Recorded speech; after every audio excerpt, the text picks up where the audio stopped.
তো বন্ধুরা দেখো, আমাদের মুনু সোনাকে দেখো, ও রেগে গেছে, ঘুম থেকে উঠানো হয়েছে, তো কিছুতেই বেরোবে না।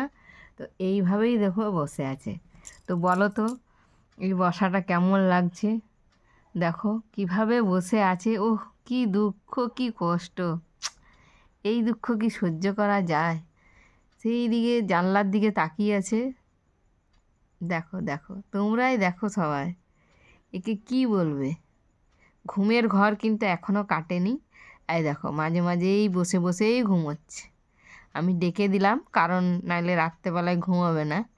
তো সন্ধ্যা থেকেই ঘুমোচ্ছে, তখন ওকে ডেকে দিতে এইভাবেই উঠে বসে আছে। তো বলো, তোমরাই বলো। মুনু, আই মুনু, মুনু, কি দেখছিস? মুনু, এই যেভাবে তাকিয়েছে দেখো, ঘুম যেন এখনও ওর চোখে জড়িয়ে আছে। মুনু, আরও ঘুমানো হবে? ঘুনু ঘুনু হবে? কে এসছে? বাবা, কেউ আসেনি। দরজার দিকে তাকিয়ে আছে দেখো। ঠিক আছে, তুই ঘুনু করেই যা, এইভাবেই বসে বসে।